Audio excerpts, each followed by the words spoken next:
We've been locked in our classroom for days, and our teacher is starting to act very strange. Day 1. We had just opened our textbooks to chapter 8 when the alarms blared overhead. A red strobing light spun by the door as metal slats slid down the wall to seal us in. The others started to stir and panic at their desks. Now, just as he was about to open his mouth, Evie came over the intercom. Level 3 contagion located in the south quadrant of campus. Lockdown protocol is now in effect. Isolation protocol is now in effect. Oh no. The teacher suddenly looked pale and a little panicked himself. Day 3. I slid my Mr. Jonas said we shouldn't be in here much longer.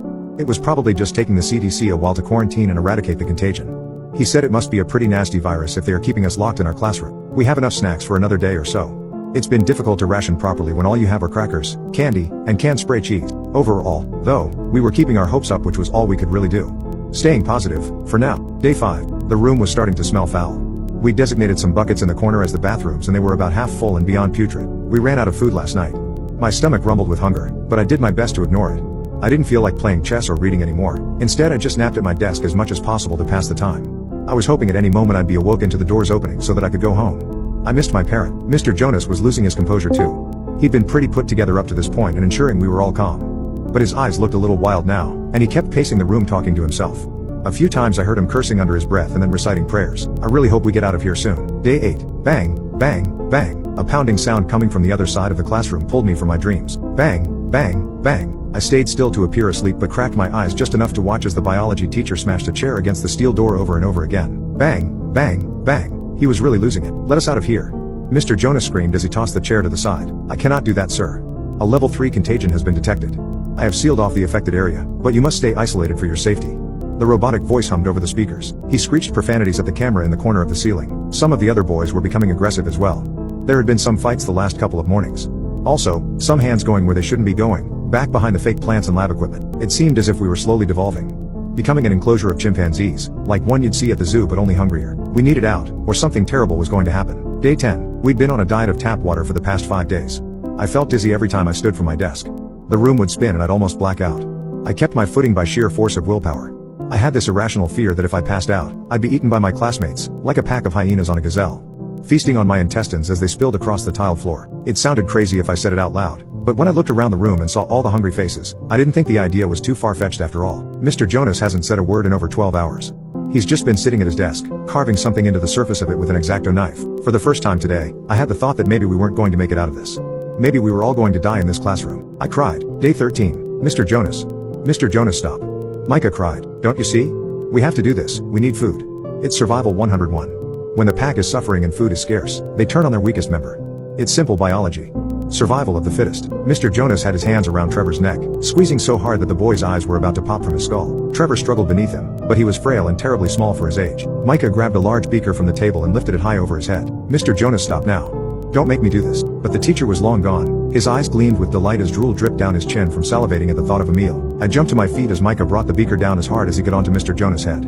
It shattered to pieces on impact, knocking the teacher out cold. I helped Micah push him off Trevor.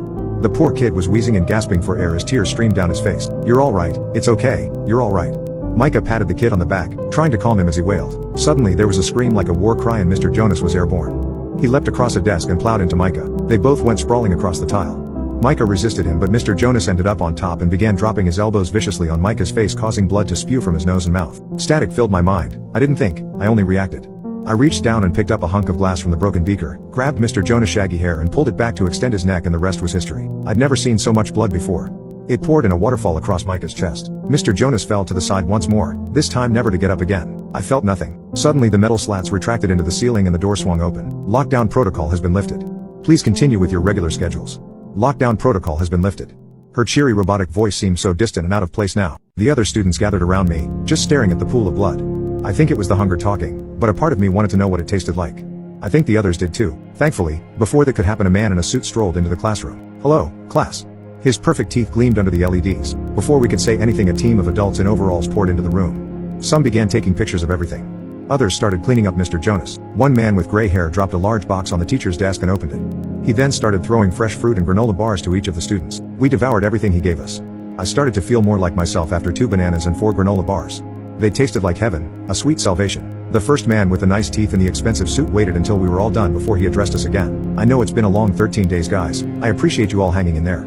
I've alerted each of your parents that you've been cleared to go home. The classroom erupted in cheers as we all hugged each other.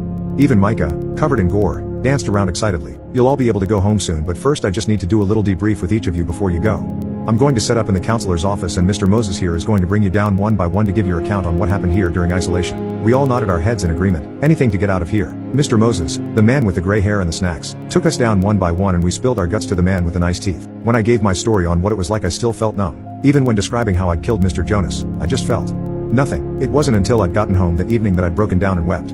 Once I was in my mother's arms, I cried and cried until I couldn't anymore. Then I ate more food than I ever had.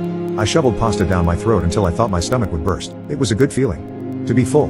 To be human again. Years later, while I was at university, a whistleblower had leaked that what we'd endured at the school was a government cover-up for a top-secret experiment. There had been no virus, no contagion. It began as an experiment to test the artificial intelligence system they had at the school. But then it morphed into a social experiment to see how long we would last before someone was murdered or severely harmed. To test the boundaries of civility and moral character under immense pressure. Just in case there was a real issue with the code in the AI and this scenario became a reality elsewhere. When I'd killed Mr. Jonas, it had ended the experiment. The news had made me sick to my stomach. I was angry and disgusted for weeks. I was okay with it now though. You see, Trevor may have been small, the weakest member of the Pride perhaps, but he was also a genius. With his hacking expertise, we were able to locate Mr. Nice Teeth and Mr. Moses. It's been 6 days so far, and every time they scream and hit the door with a chair, I just can't help but smile. It's a little experiment a few of us are conducting. It'll end when someone is murdered or severely injured. Maybe. We've been locked in our classroom for days.